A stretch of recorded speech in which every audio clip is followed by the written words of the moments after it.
Welcome back to episode 27 of the Reading, Minnesota 4X Mega Beef Farm.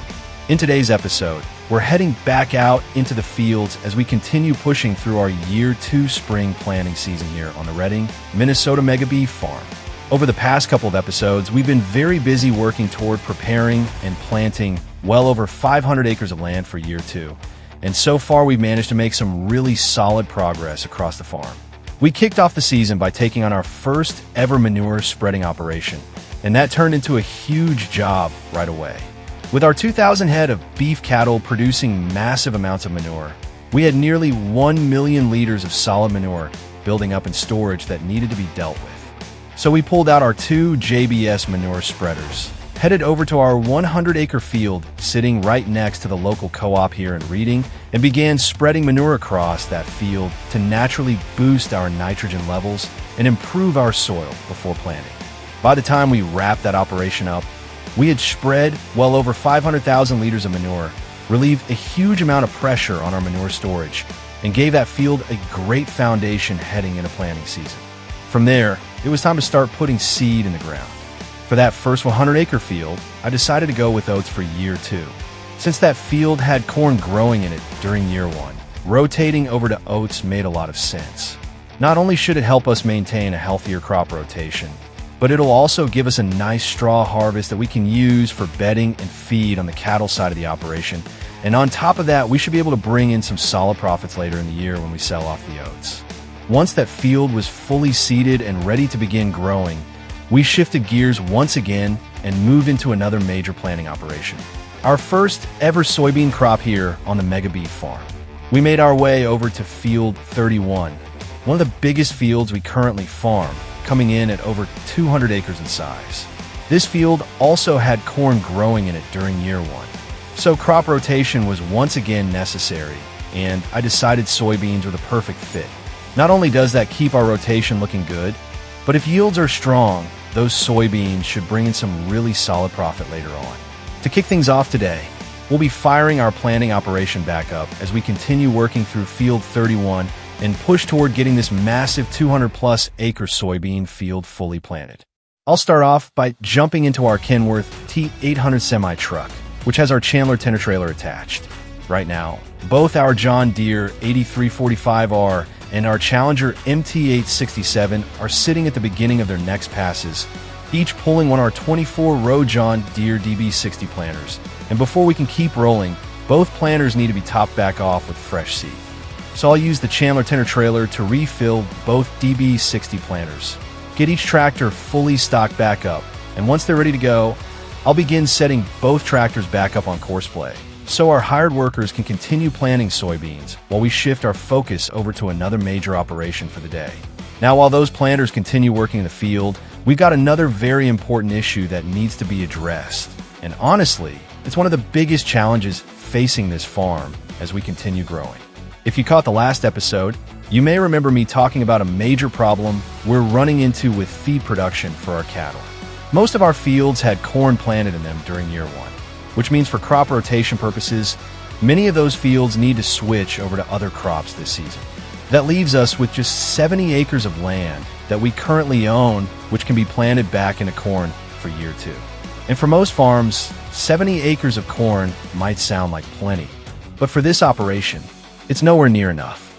We're currently sitting at 2,000 head of beef cattle, and as this farm continues to grow, my long-term goal is to eventually scale this operation all the way up to 6,000 head of cattle. That's a massive amount of mouths to feed. And recently, I started creating a custom fattening ration for our cattle, and one of the primary ingredients in that feed mix is corn. That means if we don't dramatically increase our corn acreage, we're eventually going to run into a serious feed shortage. Thankfully, I may have found the solution. I've been talking with one of our neighboring farmers, and they're currently looking to lease out some of their land for the year. One of the fields they're offering is Field 16, and it just so happens to sit right next to our mega farm. And on top of that, it's absolutely massive. This field comes in at over 300 acres in size, and honestly, if you ask me, it sounds like the perfect opportunity for us. If we lease this field and dedicate it entirely to corn production, that would push our total corn acreage for year 2 up to roughly 370 acres, which should be enough to help keep our cattle operation stocked up on feed for another full year. That would be a huge win for this farm. So while I make my way back over to the farmyard in the Chevy Silverado, I'll be making a quick stop over at Field 16 so we can check out the ground for ourselves and finalize the lease agreement. Leasing makes the most sense for us right now.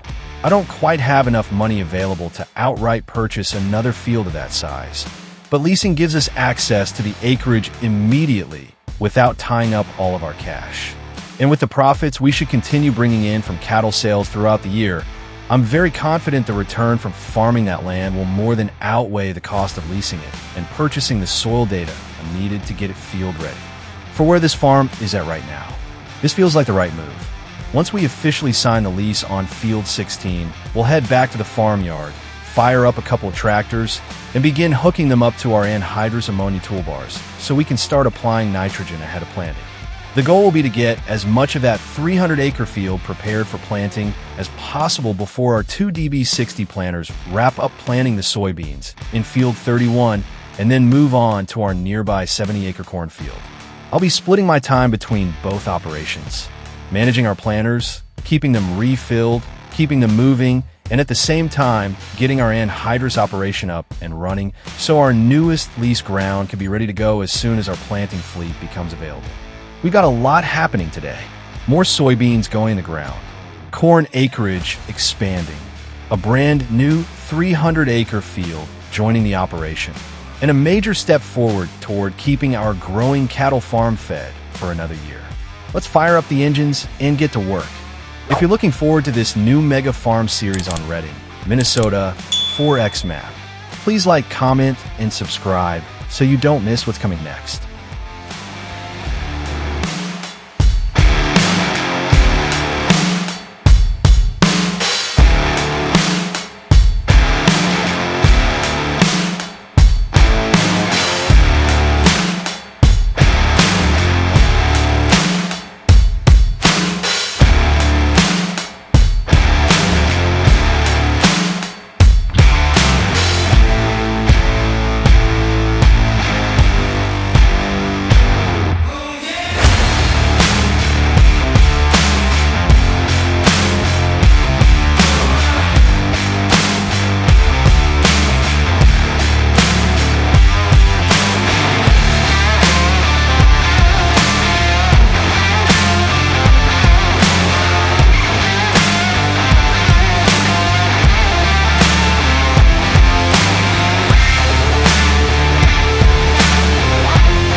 Well, our anhydrous ammonia operation seems to be making some really solid progress out here on this new 300-acre mega field.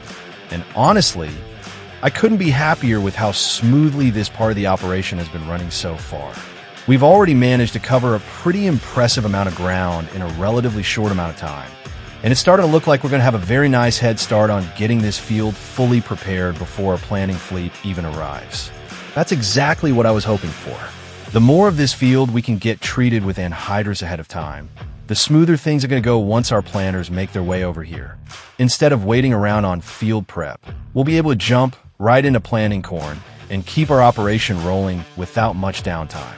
And with this field coming in at over 300 acres in size, having a head start like this is going to make a huge difference.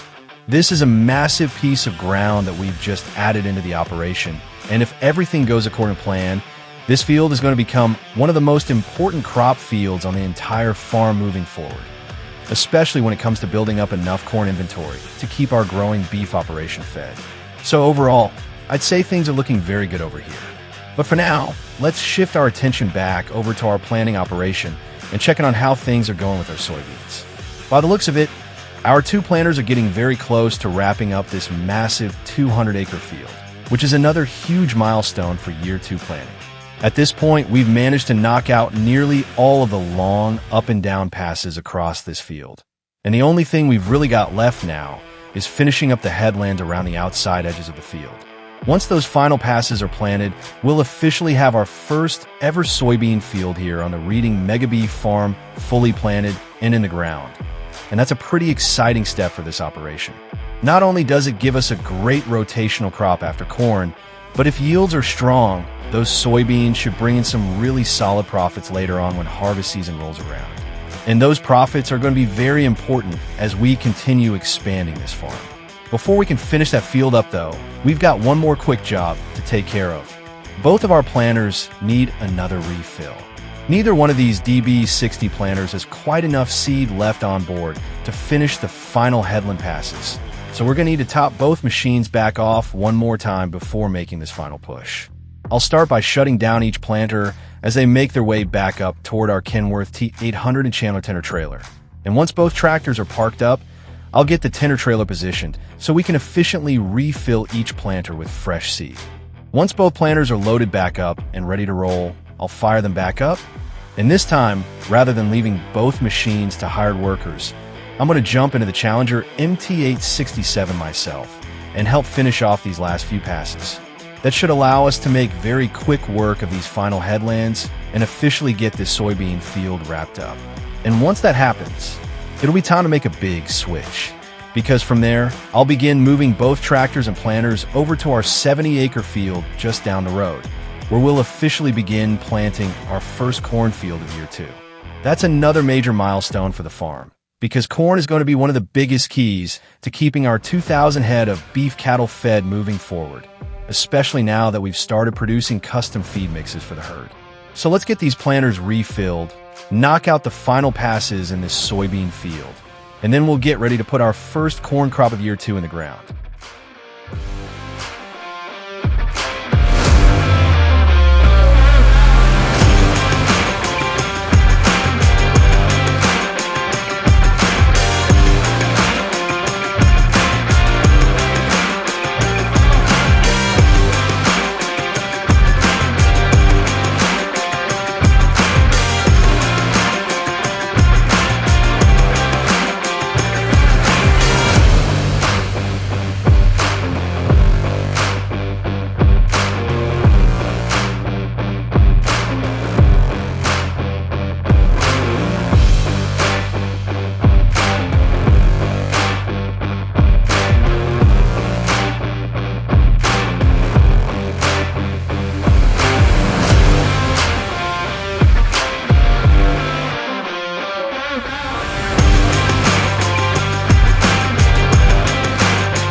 There we go. That's another big step forward for year 2 here on the Redding, Minnesota Mega Beef Farm. Over the last little while, we've managed to keep both of our planting operations rolling smoothly, and we've now officially wrapped up planting our first cornfield of the season, getting our own 70-acre field fully seeded and in the ground. That's another important chunk of acreage now planted and growing, and more importantly, it's the beginning of us building up the corn supply that we're going to need to keep this growing cattle operation fed moving forward. At the same time, our anhydrous ammonia operation has been making some incredible progress as well. While our planters were busy wrapping up soybeans and getting our first cornfield planted, we managed to get nearly half of our newly leased 300-acre field treated with anhydrous, which is a huge head start and puts us in a great position moving forward. That extra field is going to be a massive addition to this operation. Not only does it give us a lot more crop ground to work with, but more importantly, it gives us the corn acreage we desperately needed if we want to continue growing this cattle farm and working toward our long-term goal of eventually building this into a 6,000 head mega beef operation. And now that so much of that field has already been prepared, it's officially time to start planting it. Here at the end of today's episode, I'll be getting both of our John Deere DB60 planters topped back off with fresh seed, and I'll send both planting rigs on the road and over to our new 300-acre lease field so they're ready to get right to work. I'll then hop into the Kenworth T800 myself and head over there as well so we can keep those planters refilled and keep this planting operation moving once we get started. And honestly, I'm really excited to see this next field come together. A 300-acre cornfield right next to our mega farm is going to be a huge piece of our feed operation moving forward, and if yields are strong, this field alone could go a long way toward keeping our cattle fed for another year. Next episode, we'll pick things up right where we left off, dive straight into this massive new field, and begin planting what should become one of the most important cornfields on the entire farm. I'm also still considering looking around for one more smaller field that we may be able to add into the operation this year and dedicate to corn production as well. And if I do make that move, if I do pick up another field, it'll be fully dedicated to chopping corn silage. Big moves are happening here in Reading. The farm continues to grow, and with every acre we plant, we're getting one step closer to building the mega beef farm we've been working toward. To kick things off today, we'll be jumping right back into that anhydrous ammonia application and getting these tractors rolling once again. I'll fire up the New Holland TJ 500, get it lined up on its next pass, and once I'm happy with how everything is running, I'll hand that tractor over to Courseplay so it can continue working across the field on its own. From there, I'll hop into the New Holland 9884, get that tractor lined up on its next pass as well, and I'll make a few passes myself before handing that one over to Courseplay too. At that point, with both of our anhydrous rigs running side by side, we should very quickly start covering even more ground. And the really nice thing is we've already prepared enough of this field that we don't actually need to wait for the anhydrous application to completely finish before we start planting. We already have a huge amount of acreage that's fully prepared and ready for seed, which means today we should be able to have field prep and planting both running at the same time, turning this into one of our biggest multi-operation days yet here on the Mega Beef Farm. And while those two New Holland tractors continue working, I'll be making my way back over to the main farmyard because today we're also making a major equipment upgrade to our planting operation. I'm officially trading in our two John Deere DB60 24-row planters, and I'll be replacing them with two brand new John Deere DB 9036-row planters. That gives us an extra 12 rows of planting width per planter, and with both rigs running side by side, we'll now be planting an incredible 72 rows at once. That's a massive jump in capacity, but it also comes at a massive price. Each one of these new DB90 planters costs nearly $600,000, making this one of the biggest equipment investments we've made on the farm so far. Thankfully, selling our DB60S should bring back almost $600,000, which will offset a huge portion of that cost. But even so, this is still a serious investment. The good news is, if these new planters perform the way I think they will, they should dramatically speed up planting for years to come as this farm continues growing.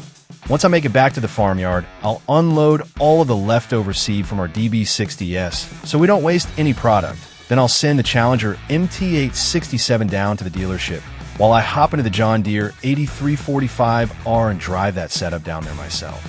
Once both tractors arrive, we'll sell off our old planters, purchase our two brand new DB9036 row planters, get them attached, and then send them back to the mega farm where we can refill them with the seed we already have waiting for them. From there, it's finally time to put those new planters to work. We'll head straight back out to this 300-acre mega field, unfold our brand new planting rigs for the very first time, and officially begin planting corn into one of the biggest fields we've added to this operation so far. I'll build a course play course for the John Deere 8345R, hand that planter over to a hired worker, and then I'll jump into the Challenger MT867 and do some planting myself so we can get both new rigs working side by side and start eating through acres quickly. Meanwhile, our anhydrous operation should continue working ahead of us, opening up even more ground as the day goes on. Once those tractors reach the headlands, I'll likely need to jump back over and help guide them around the corners since courseplay doesn't always like backing up with those anhydrous tanks attached. But once that final bit of field prep is wrapped up, I'll send both New Holland tractors back to the farmyard and shift my full attention into planting mode. We've got field prep, a major planter upgrade, and the start of corn planting in our new 300-acre mega field all happening today. So let's fire up the engines and get to work. If you're looking forward to this new mega farm series on Reading, Minnesota 4X map, please like, comment, and subscribe so you don't miss what's coming next.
Now that we've officially purchased our brand new John Deere DB90 planters and got both of them fully refilled with seed back at the farmyard, it's finally time for the moment I've been looking forward to all day, getting these massive new planting rigs unfolded and putting them to work for the very first time here on the Reading, Minnesota Mega Beef Farm. And what better place to break them in than right here in our brand new 300-acre mega field, planting the corn crop that should play a huge role in keeping our 2,000 head of cattle fed for another full year. Before we start dropping any seed though, I need to spend a little time getting our planting operations set up properly. Our anhydrous ammonia applicators are still working their way through the field, and while they've already covered a huge amount of ground, they haven't quite finished up the headlands yet. That means I need to be careful when building our planting courses because we don't want to plant into any area that hasn't already had anhydrous applied. So the first thing I'm going to do is hop into our John Deere 8345R, unfold that brand new DB90 planter, and begin generating a course play course that stays safely inside of the acreage that's already been prepared. I think if I set this course up with 2 headland passes using our new 36 row planter width, that should bring us just far enough into the field that we'll stay completely inside the area where nitrogen has already been applied, while also giving us a nice clean headland area to work with once the rest of the field is opened up. Once I'm happy with that courseplay course, I'll get the John Deere DB60 lined up on its first pass, hand that tractor over to a hired worker, and officially send our first DB90 planter out into the field. Then it'll be time for me to jump into the second rig, our Challenger MT867, and get our other brand new DB90 unfolded and lined up right beside the John Deere. I'll use the exact same courseplay course we just generated to position the Challenger perfectly, so both planters are working side by side, but unlike the 8345R, I'm actually going to be driving the Challenger myself for a while. I've been really excited to try these new planters out, and I want to spend some seat time in one personally, so I can really get a feel for how much of an upgrade these DB90S are compared to our old DB60S. Going from 24 rows up to 36 rows is a massive jump in planting capacity. And with both of these rigs running together, we're now planting 72 rows at once, which should absolutely chew through acres compared to what we were running before. And looking at how far our anhydrous ammonia operation has already progressed, we should be able to do a lot of planting before we ever come close to catching them. Those 2 new Holland tractors have been making really solid progress all day, and they're now far enough into the field that we've got a huge amount of prepared ground sitting here ready to be planted.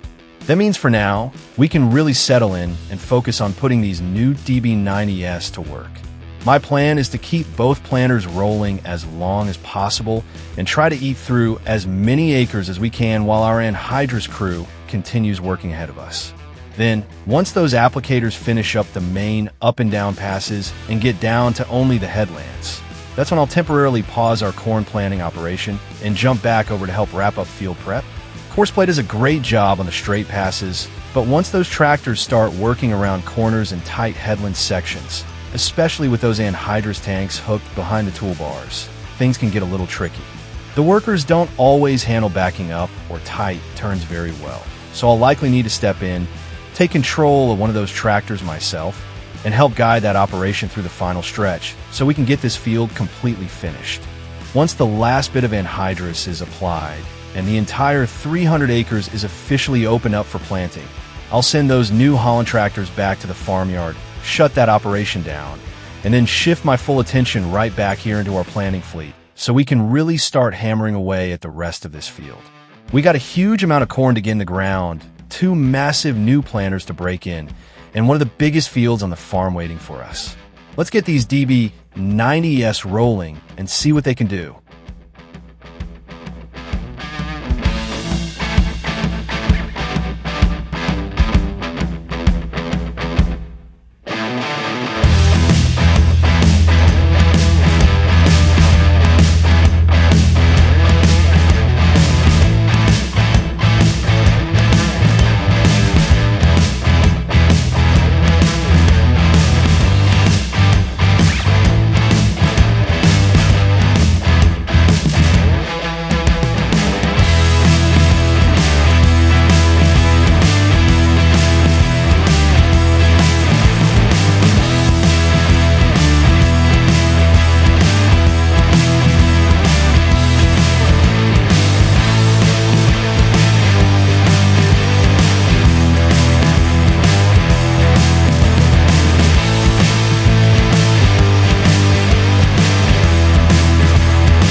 Well, we've already made some really solid progress here in this new 300-acre mega field.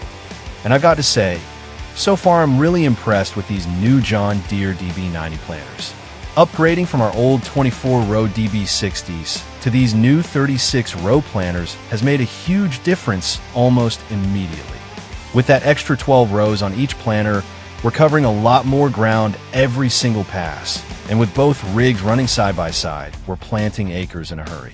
Just looking back across the field, it's pretty incredible how much corn we've already managed to get in the ground today. I had a feeling these new planters are going to be a great upgrade for the farm, but seeing them out here in action really shows just how much faster our planting operation is becoming as this farm continues to grow. While we've been busy planting, it looks like our anhydrous ammonia operation has finally made its way out to start working on the headlands, which means they're getting very close to finishing up field prep in this massive field. But it also looks like exactly what I was worried about has happened. They're stuck. I had a feeling once those workers started getting into the corners and try to maneuver those toolbars with the anhydrous tanks attached, things might get a little messy. And by the looks of it, that's exactly where we're at now. So after I finish this pass, we're going to pause our planting operation, head over and get those tractors straightened back out. And then I'll jump in to help finish off the final few passes of anhydrous ammonia application myself. Once we get that wrapped up, this entire 300-acre field will officially be fully prepared for planting, and then we can shift our full attention right back into our corn planting operation and spend the rest of the day trying to cover as many acres as we can.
as we continue making pass after pass here in our brand new 300-acre mega field.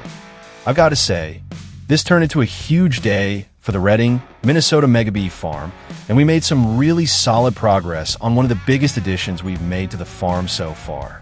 We officially wrapped up our anhydrous ammonia application, which means this entire 300-acre field is now fully prepared and completely opened up for planting. That's a major milestone because now we no longer have to worry about working around our field prep operation. We can put our full attention into planting and really start hammering away at these acres. On top of that, today we made a major upgrade to our planting fleet by trading in our old John Deere DB60 24-row planters and bringing home two brand new John Deere DB9036 row planters. And so far, I have to say, I'm extremely impressed with how these new machines are performing. With the extra 12 rows on each planter, our planting operation just got a whole lot more efficient. And you can already see just how quickly we're beginning to cover ground here in this field. We've already managed to get a great start on planting corn into this new mega field. And now that the entire field is fully prepared, these two DB90 planters should really be able to stretch their legs moving forward. This field is going to play a huge role in the future of our cattle operation. Adding these 300 acres of corn into our lineup pushes our total corn acreage for year 2 up to 370 acres, which should give us a much better chance at keeping our 2,000 head of cattle fed, while continuing to build up our feed reserve for the future as the farm keeps growing. Next episode, we'll pick things up right where we left off and continue planting this massive field with corn. And with how fast these new planters are working, I'm really excited to see just how quickly we can wrap up the rest of this field. Thanks. To kick things off today, we'll be jumping right back into our planting operation to finish off the final few passes of this huge 300-acre field. I'll start by hopping into our John Deere 8345R and getting it set up on courseplay, so our hired worker can continue planting automatically with one of our brand new John Deere DB9036 row planters. From there, I'll jump into our Challenger MT867 and continue planting alongside the worker myself. We only have a handful of up and down passes left on both the north and south sides of the field, along with the remaining headlands. So if everything goes smoothly, we should be able to officially wrap up all of our year 2 spring planting here very shortly. As we finish up the south side of the field and make our way around the headlands, we'll eventually meet back up with our Kenworth T800 Chandler seed tender setup. At that point, I'll stop both planters so we can get them fully refilled with seed before heading back over to the north side of the field to finish the final strips that we had to skip earlier while our anhydrous ammonia applicators were still working through those areas. Once all of the straight passes are planted, I'll then set both planters up to finish the remaining headlands while we shift our focus back toward the farmyard so we can begin washing up equipment and parking machinery away for the season. Over the past several episodes, we've been extremely busy preparing and planting all of our land for what should become a massive year 2 here on the Redding, Minnesota Mega Beef Farm. Our planting season actually began back in the fall of year 1, when we planted our huge 200-acre field surrounding the mega farm with wheat using our John Deere air seeders. That wheat crop should not only bring in some great profits later in the year, but it'll also provide us with a huge amount of straw for the cattle operation. Once spring officially arrived, we brought the air seeders back out and planted oats in our 100-acre field across from the local co-op. Since that field had corn planted in year 1, we needed to rotate crops, and oats gave us another crop that would provide additional straw while still turning a profit once harvest season arrives.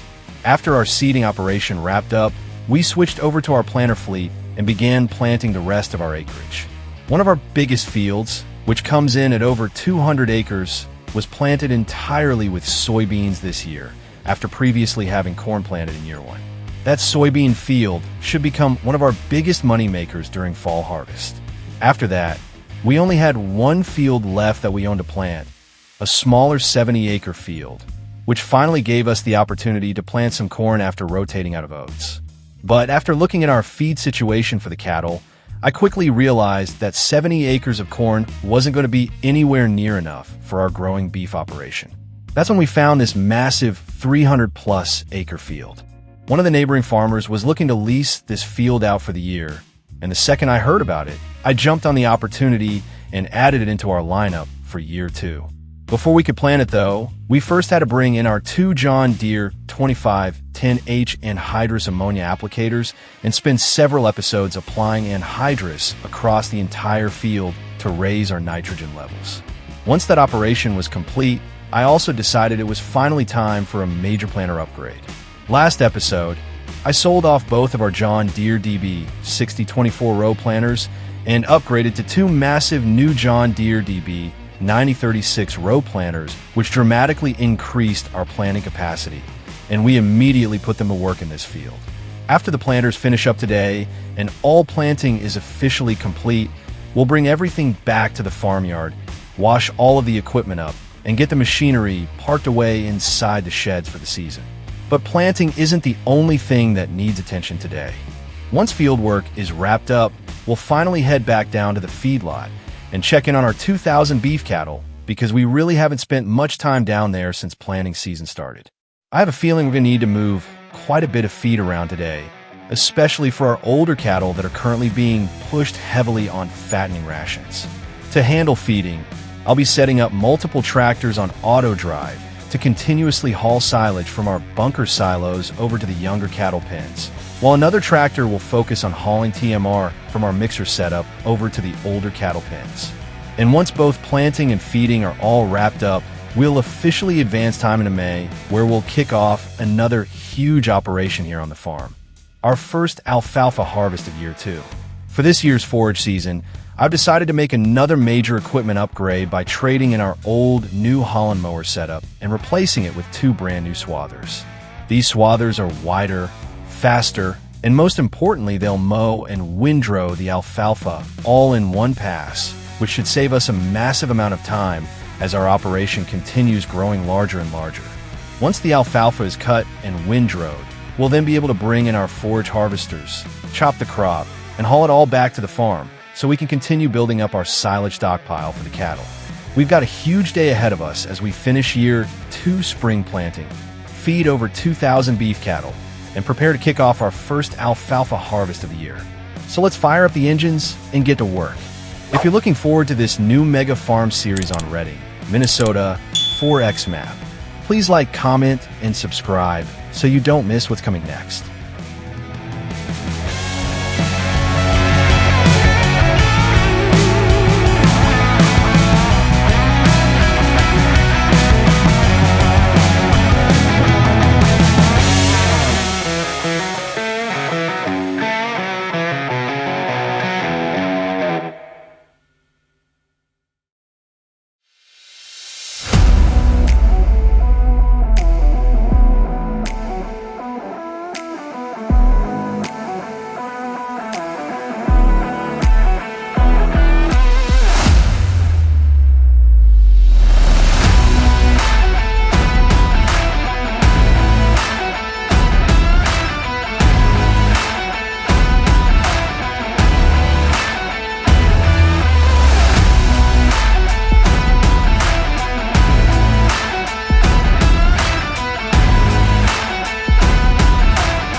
now that we've got all of our anhydrous ammonia equipment cleaned up and parked away along with the semi-trucks, let's head back out and check in on our planting operation one more time.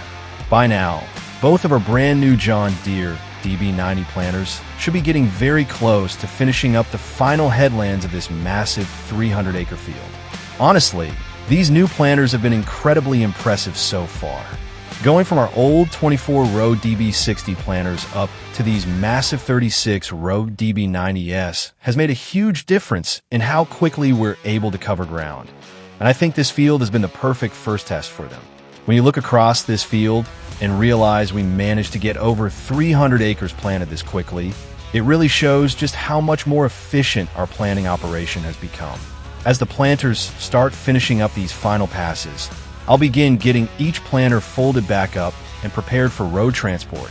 And then I'll hand both tractors over to auto drive so they can start making their way back toward the mega farm automatically. From there, I'll meet both tractors back at the farmyard and start getting everything washed up, fueled up, and parked away inside the equipment sheds.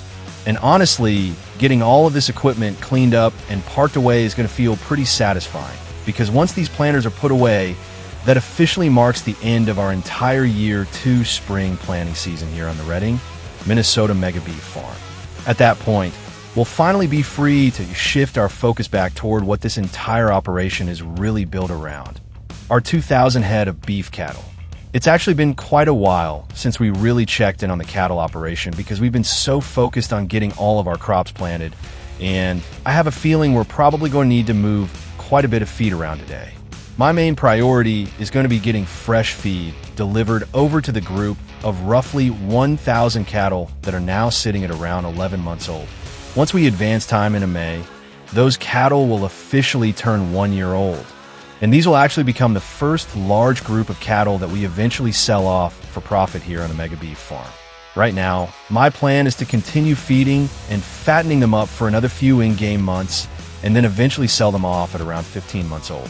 I know technically we could probably make a little more money holding on to them even longer, but I think selling this first group a bit earlier will still bring in some massive profits, while also allowing us to continue rapidly expanding the cattle operation.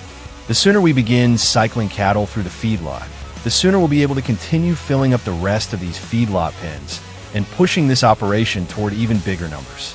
Before we can really get our feeding operation rolling smoothly though, I still need to spend a little bit of time working on our auto drive routes.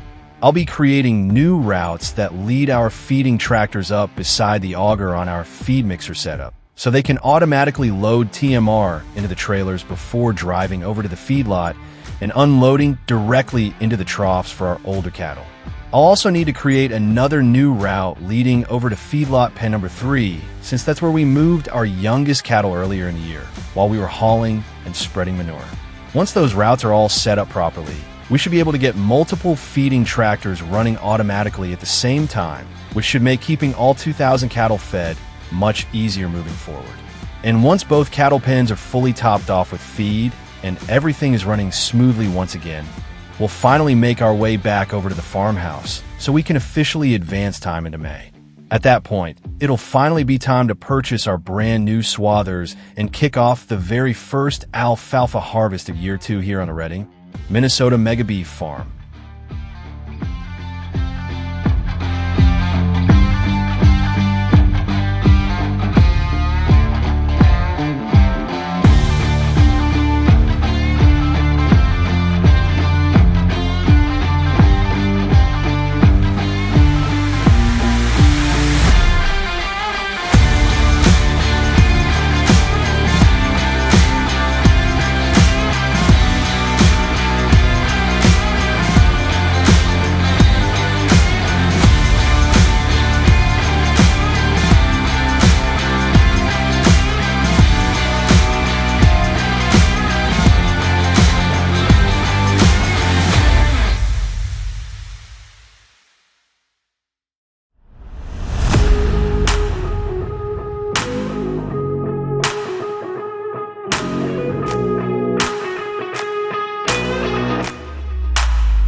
Well, the troughs probably aren't completely full yet, but we should have quite a bit of feed stockpiled now for both pens, and our 2,000 beef cattle should have more than enough feed for us to advance time into May.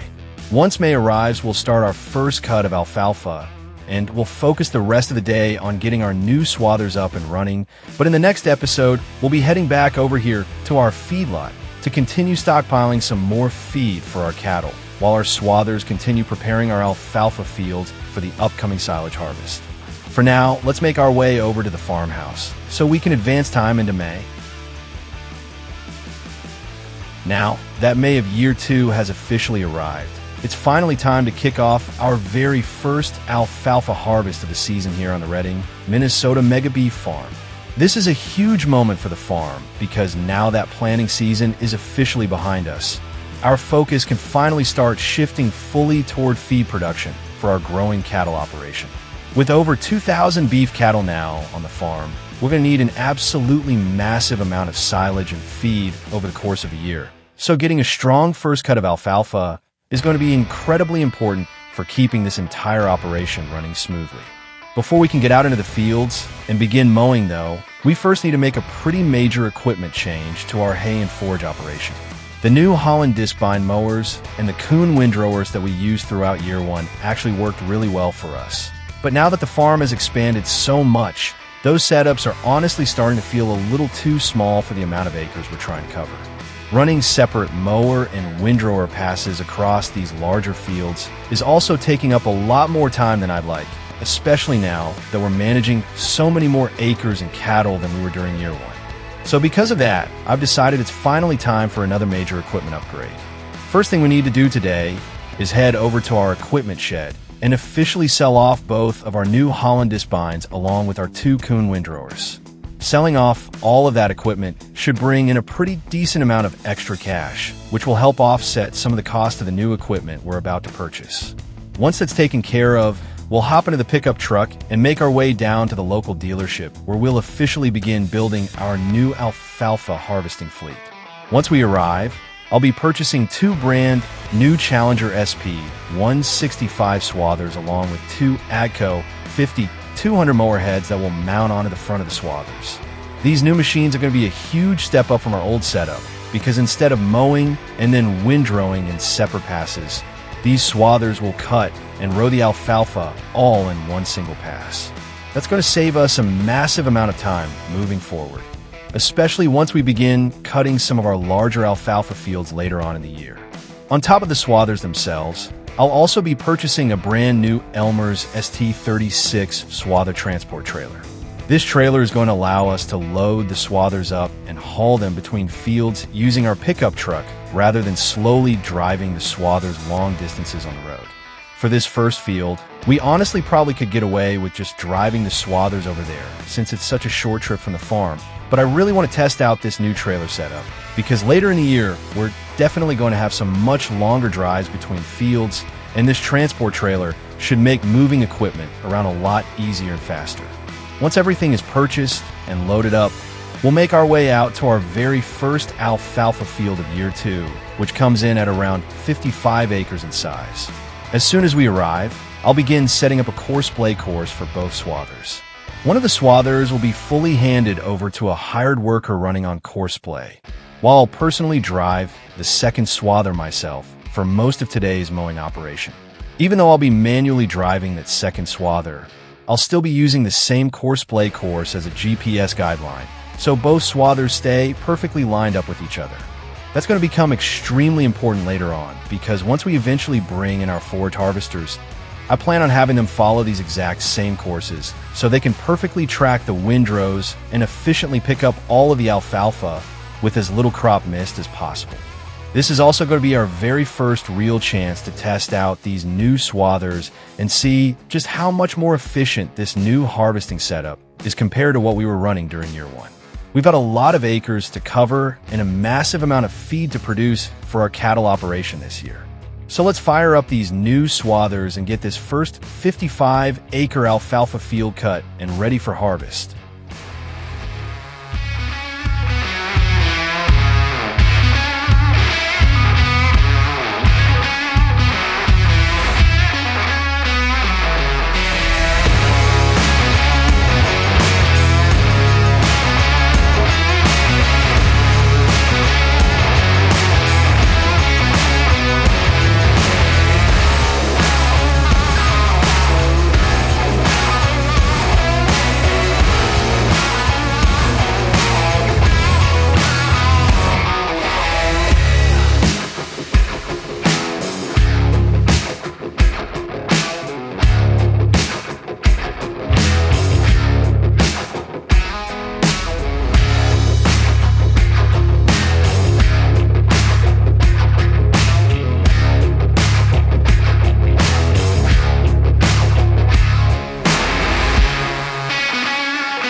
And with that, I think we're going to wrap things up for today here on the Redding, Minnesota 4X Mega Beef Farm.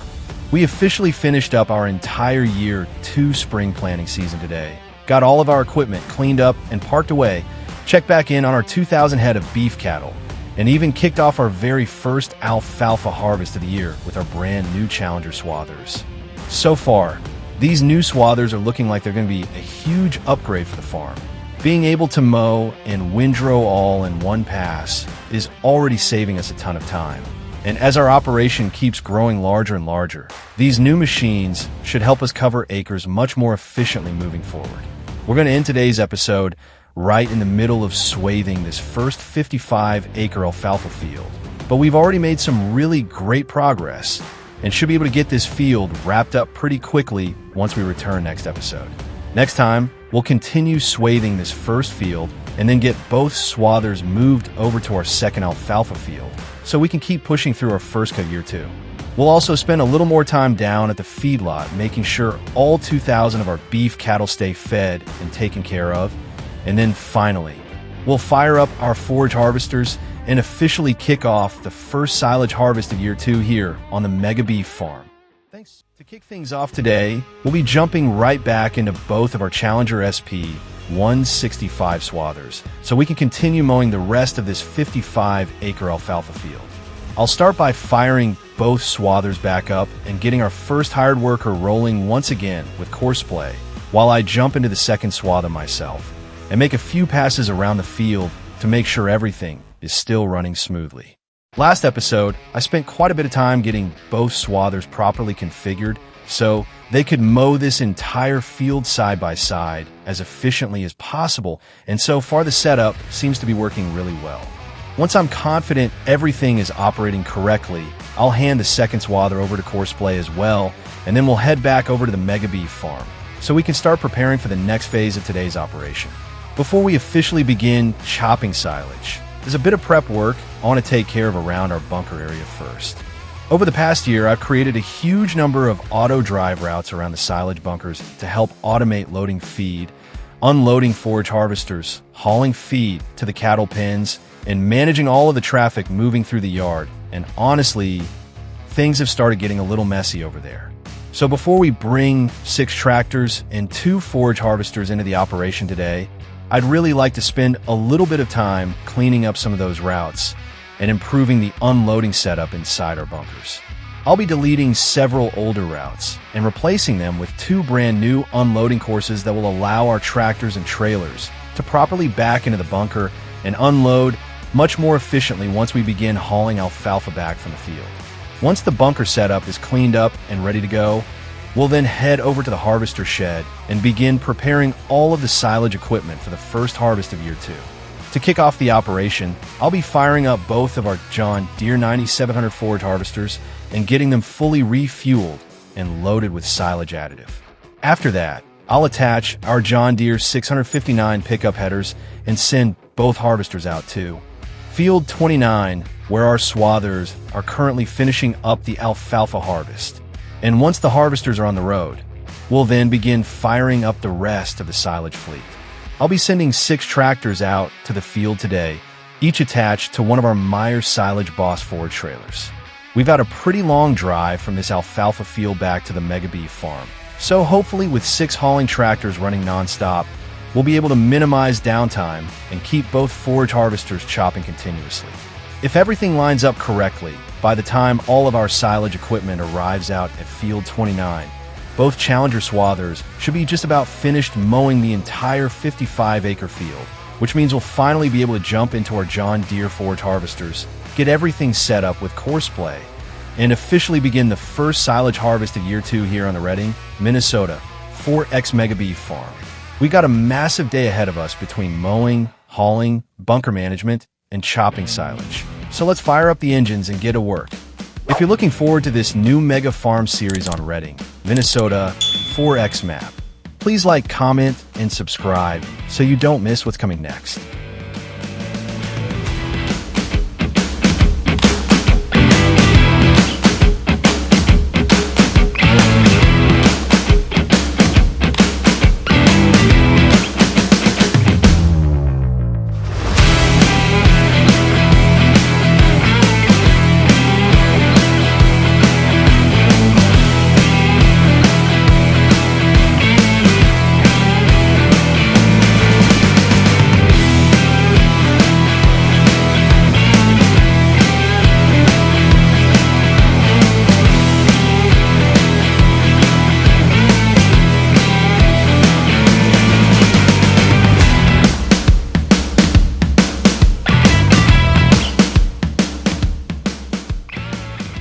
With these new placeable auto-drive reversing routes now set up inside of the bunker area, not only does everything look a lot cleaner and more organized over here, but honestly, I think these new routes are going to work much better than the older ones I originally made myself.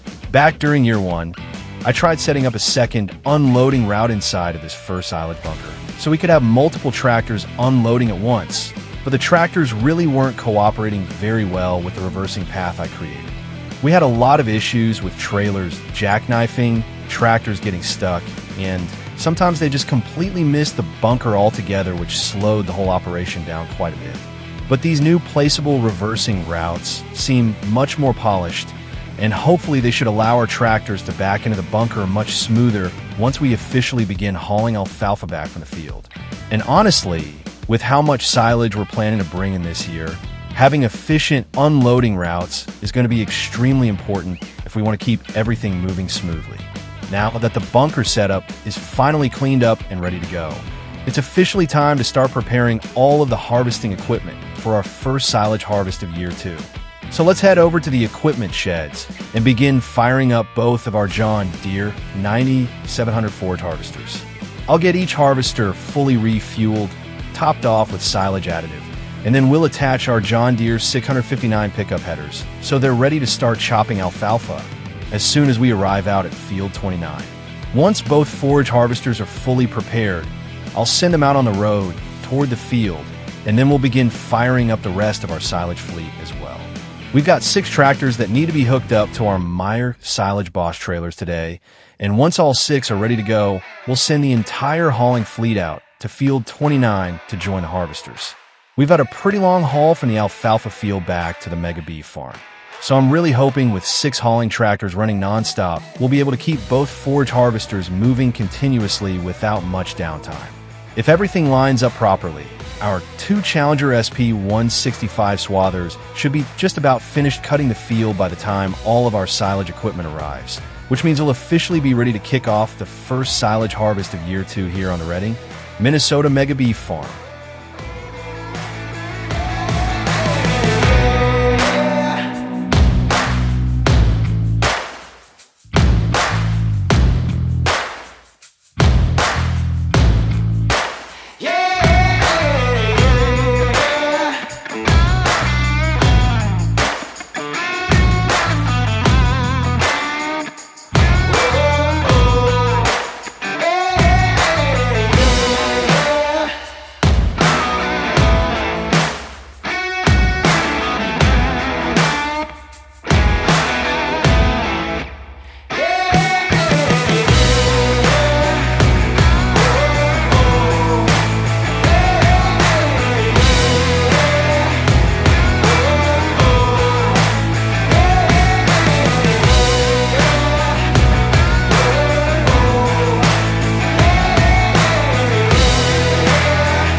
Well, that actually seemed to work out really well. We managed to get all of our new auto-drive bunker routes set up and fully operational. And while we were getting the rest of our silage fleet prepared and sent out to field 29, Our two Challenger SP165 swathers successfully finished mowing this entire first alfalfa field, and now everything is finally ready for us to officially kick off the first silage harvest of year 2. If you happen to catch the last episode, you might remember that when we first started swathing this field, I originally had our course blade course set up at a 9.2 meter working width. After finishing the headlands and starting a few of the up and down passes though, I noticed both swathers were actually missing small strips of alfalfa when beginning each new pass. So at that point, I stopped both swathers, generated an entirely new course blade course set at 9.0 meters instead, and honestly that seemed to fix the issue perfectly. Once we switched over to the slightly narrower working width, both swathers were able to overlap just enough to fully clean up the field without leaving behind any missed strips of crop. The only downside now is that we technically have two different harvesting courses inside the same field, which means I'll need to manage that carefully with our forage harvesters as we begin chopping. To start things off, I'll get both of our John Deere 9700 forage harvesters fired up and set up on the original 9.2 meter course, so they can begin picking up all of the swaths that were laid down earlier in the field. Then once the harvesters eventually reach the point where I switch the swathers over to the 9.0 meter course, I'll need to stop both machines and manually swap them over onto the second course, so everything continues lining up properly. Once both harvesters are up and running, I'll begin bringing a few of our hauling tractors into the field and getting them set up on auto drive, so they can start pulling up alongside the forage harvesters and unloading chopped alfalfa while continuously hauling everything back to the bunkers of the Mega Beef farm. And while the silage harvest officially gets underway here in this first field, I'll also begin moving our swathers over to the second alfalfa field. I'll start by loading each Challenger SP165 swather back onto our transport trailer and hauling them down to our second field, which is actually even larger than this first one, coming in at around 66 acres in size. Once both swathers arrive at the second field, I'll get them set up on course play once again so they can immediately begin mowing and windrowing the next field while our forage harvesters continue working through the first one. If everything works out the way I'm hoping, by the time we finish chopping and hauling all of the alfalfa from this first field back to the farm, our swathers should already have the second field completely prepared and ready for us to move the entire harvesting fleet down there and continue the silage harvest in the next episode.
Well, it looks like I made one small mistake while setting up our new auto-drive bunker routes earlier.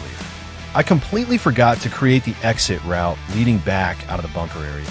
So our tractors were able to back in and unload just fine, but then had no clue how to actually leave the bunker and return back out to field 29 for another load of alfalfa. But thankfully that was a pretty quick fix, and now that I've got those exit routes fully connected, everything finally seems to be running exactly the way I was hoping it would. Honestly, these new placeable reversing routes are working much smoother than the old custom ones I built myself last year. The tractors are backing into the bunker much cleaner, unloading more efficiently, and now with the exit routes set up properly, they should be able to continuously cycle between the field and the farm without any major issues. So at this point, I think we finally have the entire silage operation fully dialed in. Our first silage harvest of year 2 is officially underway. Both of our John Deere 9700 forage harvesters are out in the field picking up alfalfa. Our hauling tractors are now continuously running loads back and forth to the bunkers. And over at the second field, both of our Challenger SP165 swathers are already busy mowing and windrowing another 66 acres of alfalfa for us. Everything is finally running at full speed now. So with all the hired workers and auto-drive routes doing their jobs, I think it's finally time for me to jump into one of the hauling tractors myself and join the silage crew out in the field. I'll hop into our John Deere 8410 and start carting some chopped alfalfa alongside the rest of the fleet, so we can keep these forage harvesters unloaded and running nonstop. Let's get to work and see just how much alfalfa we can get harvested and hauled back into our silage bunkers today.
It looks like our two John Deere 700 forage harvesters have just about finished picking up all of the alfalfa swath from the original 9.2 meter course blade course that we started the field with. So for now, I'll go ahead and send our John Deere 8410 hauling tractor back to the farm yard using auto drive while I jump back into the forage harvesters themselves and ride along with the workers for a minute to make sure they completely finish cleaning up every last bit of alfalfa from this first section of the field.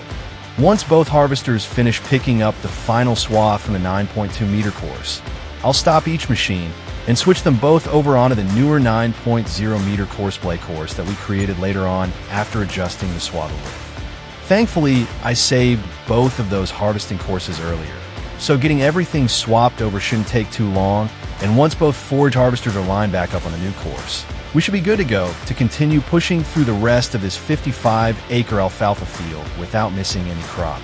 Honestly, I'm really happy I caught that swather overlap issue earlier before we got too far into the field, because now everything seems to be lining up really nicely, and both harvesters are doing a great job cleaning up all of the windrows without leaving much behind. At this point, the entire silage operation finally seems to be running pretty smoothly between the forage harvesters, the hauling tractors, the bunker unloading routes, and the swathers already working ahead of us in the second field. So let's get these harvesters switched over to the new course and keep pushing so we can try and get as much of this first 55-acre alfalfa field picked up and hauled back to the bunkers before the day is over.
Everything finally seems to be running really smoothly now that we've got all of the equipment and auto drive routes fully sorted out.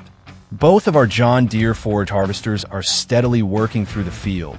The hauling tractors are keeping material moving back and forth nonstop. And over at the bunkers, we're already starting to build up a pretty massive pile of chopped alfalfa chaff from everything we've harvested so far. And honestly, that's a really good sign because it means we're finally starting to bring in some serious feed for our cattle operation. But now that the bunker is beginning to fill up, it's time to start managing that pile properly before things get too crowded in there. Right now, all the tractors have just been dumping fresh alfalfa directly into the front of the bunker. And if we keep letting the pile build up without pushing it back, we're eventually going to run out of unloading space and start slowing down the entire operation. So for that reason, I'm going to switch away from hauling with the John Deere 8410 for a little while and jump into our John Deere 8400 R instead, since that tractor already has a front 3-point hitch setup on it, which will allow us to attach our silage blade. I'll first load up one final trailer of chopped alfalfa with the 8400R, and then we'll head back to the farm and unload that material into the bunker. Once the trailer is emptied out, I'll detach the Meyer Silage Boss trailer and get our silage blade mounted onto the front of the tractor so we can begin pushing all of this fresh chaff farther back into the bunker and start piling everything up properly. And honestly, this is going to be a really important part of the operation moving forward because we still have a massive amount of alfalfa left to harvest between these two fields. We've still got plenty left in this first 55-acre field, plus our second field comes in at another 66 acres. So we're going to be bringing a huge amount of material back to the farm over the next little while. That means maximizing the space inside this first bunker is going to be absolutely crucial if we want to fit as much chopped alfalfa in here as possible before we eventually compact everything down and let it ferment into silage for our 2,000 head of beef cattle. So let's get this silage pile pushed back and keep this first harvest rolling.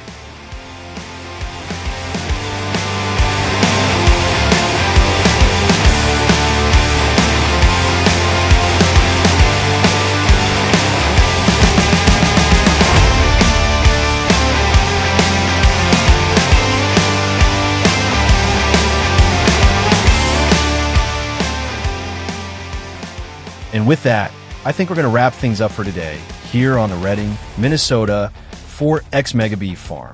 We officially kicked off the first silage harvest of year 2 today, and honestly, I'd say things went really well overall. Our new Challenger SP 165 swathers did an awesome job mowing and windrowing this first alfalfa field, and after getting all of our forage harvesters, hauling tractors, and auto drive routes fully set up, we were finally able to get the entire silage operation running smoothly.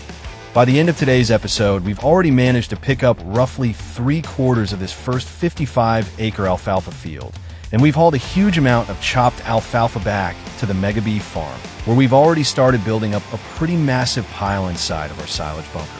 We also managed to get both of our swathers moved down to the second alfalfa field, and they've already started mowing there as well. So we've got a lot more feed production still ahead of us. Next episode, we'll continue pushing through the rest of this first field and work on getting it completely wrapped up. Once the final windrows are picked up, we'll then move our entire silage harvesting fleet down the road and dive right into the second alfalfa field so we can keep building up our silage stockpile for our growing herd of beef cattle. As always, thank you guys so much for watching and supporting the series. To kick things off today, we're heading right back out to our first 55-acre alfalfa field where our harvesting fleet is still hard at work because we've only got a few passes remaining before this field is officially finished up. I'll start by jumping into one of our John Deere 9700 forage harvesters and helping finish off the last few rows while our fleet of tractors continues hauling chopped alfalfa back and forth between the field and our silage bunker back at the Mega Beef Farm. Once we get these last remaining swaths picked up, we'll officially have our first alfalfa field completed, and then it'll be time to start moving our entire harvesting fleet down the road in the next field. Last episode, one actually sent both of our Challenger swathers over to the second alfalfa field, which is even larger than the first one coming in at around 66 acres. And while we've been busy harvesting this first field, those swathers have been hard at work getting that second field prepared for us.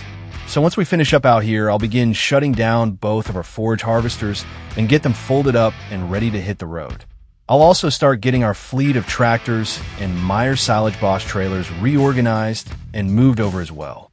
Thankfully, we shouldn't have too far to travel, and once we arrive at the second field, there should already be a huge amount of alfalfa laying on the ground waiting for us.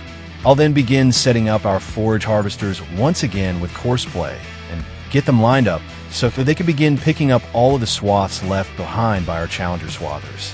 While the harvesters get back to work, I'll begin bringing our tractors back into the field and get our auto drive routes running once again so they can continue pulling up beside the harvesters, collecting all of the chopped alfalfa and hauling it back to our bunkers.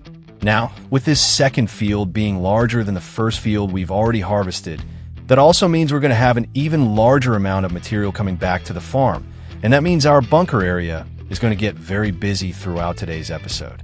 As more and more chopped alfalfa begins arriving back at the farm, I'm going to have to spend some time back at the bunker as well, because our pile has already started growing pretty quickly, and we're going to need to continue pushing and packing all of that material so we can fit as much as possible into our first bunker. The nice thing is our new auto drive routes inside the bunker have honestly been working really well so far. And now that we've sorted out some of the problems we were having in the last episode, I'm hoping everything runs a lot smoother today and allows us to really start pushing this harvesting operation. If everything works out the way I'm hoping, by the end of today's episode, we should have made some really serious progress on this second field and continue building up a massive feed stockpile that will help support our growing cattle operation. We've got a lot of work to do today here on the Redding, Minnesota Mega Beef Farm, so let's fire up the engines and get to work. If you're looking forward to this new mega farm series on Redding, Minnesota 4X map, please like, comment, and subscribe so you don't miss what's coming next.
Now that we've officially finished harvesting this first alfalfa field, it's time to begin moving our entire operation down the road and onto the next stage of today's harvest.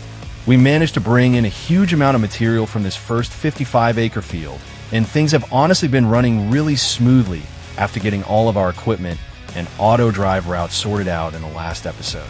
Now it's time to shift our focus over to field 17, which is our second alfalfa field, and it's actually even bigger than the field we just finished harvesting. This next field comes in at around 66 acres, so we've still got a huge amount of work ahead of us and an even larger amount of alfalfa waiting to be hauled back to the farm. I'll start by getting both of our John Deere 700 forage harvesters folded up and out onto the road so we can begin making our way toward the next field. While moving equipment around, though, I noticed we've got a bit of a problem because it looks like I never actually created an auto drive route that connects from this north side of the map over toward field 17.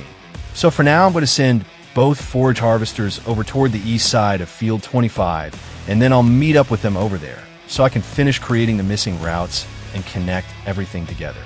Thankfully, we don't have too much road work left to do, but I'd definitely rather spend a few minutes fixing the routes now instead of having half of our harvesting fleet getting confused later on.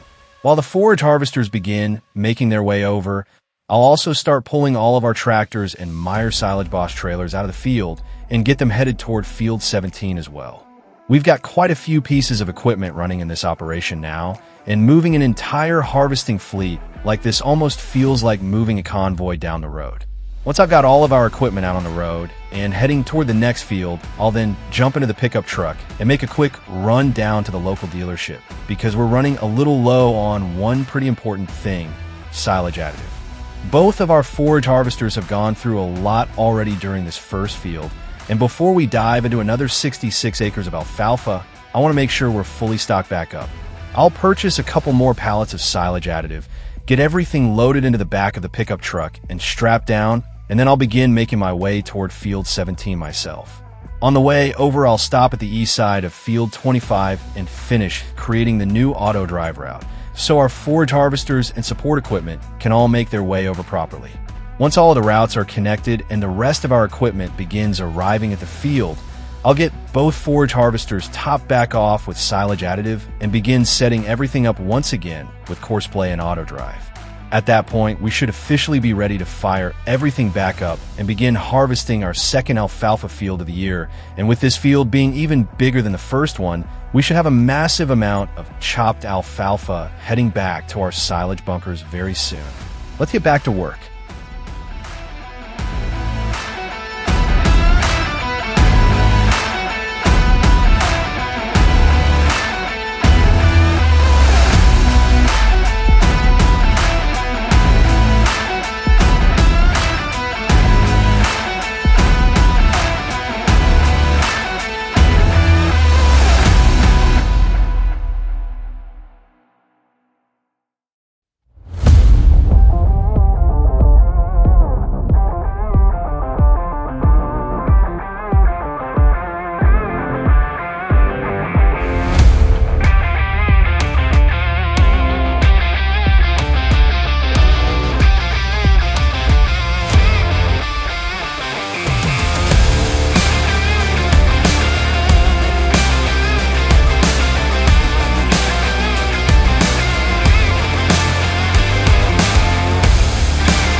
But we're definitely starting to build up a pretty nice pile of alfalfa inside of our silage bunker now, after finishing off that first field, and we've already started bringing in some load from this second field as well.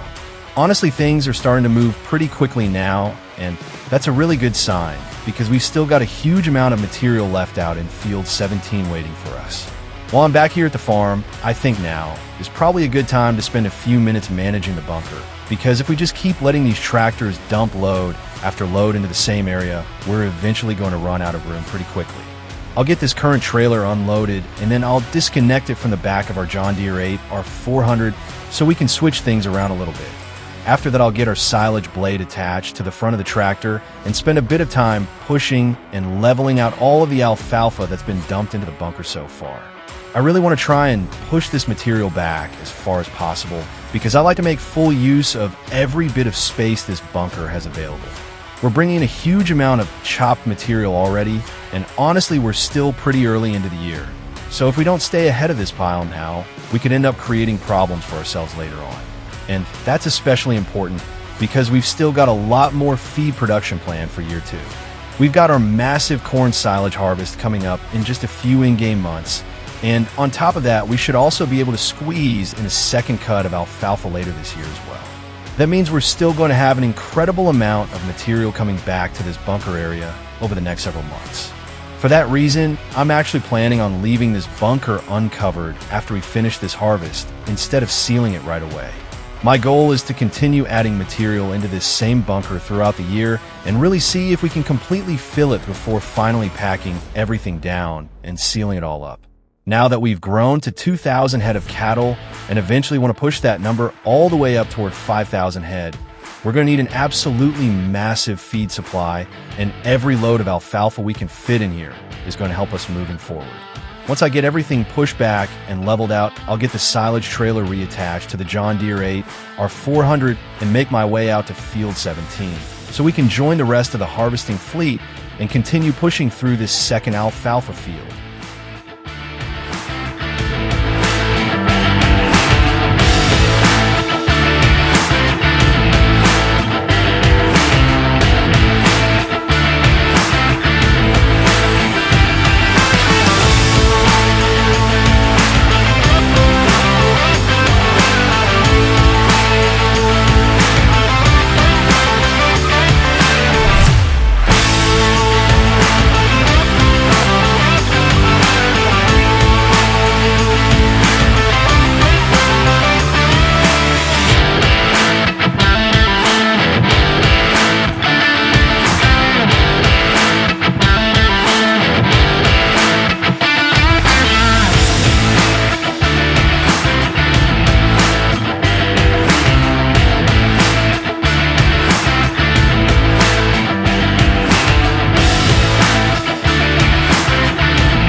Today ended up being another really productive day as we continued pushing through our first alfalfa silage harvest of year 2. We officially wrapped up harvesting our first 55-acre field and then moved our entire harvesting fleet down the road and into our second alfalfa field so we could keep the operation rolling. We also spent quite a bit of time keeping things moving back at the farm as we continued unloading trailer after trailer into our silage bunker, and honestly, things are starting to pile up pretty quickly over there now. After all of the harvesting and hauling we did today, we've managed to bring in a massive amount of alfalfa, and we're now sitting at right around 2 million liters already dumped into our bunker back at the Mega Beef farm. Honestly, that's pretty crazy considering we're still only working on our first cut of the year, and we're not even finished yet. We've now made our way to over halfway through this second field, and we've still got a pretty good amount of alfalfa left sitting out there waiting for us. The nice thing is we're finally starting to see all of the planning and equipment upgrades paying off. Our new swathers, forage harvesters, and all of the auto drive and course play setups seem to be working really well, and it's allowing us to move a huge amount of material much more efficiently than before. Next episode, we'll continue pushing through the rest of this second field and hopefully finish getting every bit of it picked up and hauled back to the farm. I'm also hoping we can push that total up to around 2.5 million liters of alfalfa from just our first cut of the year, which would be an incredible start toward building up the massive feed supply we're going to need for our growing cattle operation. As always, thank you guys so much for watching and supporting the series. If you enjoyed today's episode, be sure to leave a like, comment, and subscribe so you don't miss future episodes here on the Reading, Minnesota 4X Mega Beef Farm. And I'll catch you guys in the next one.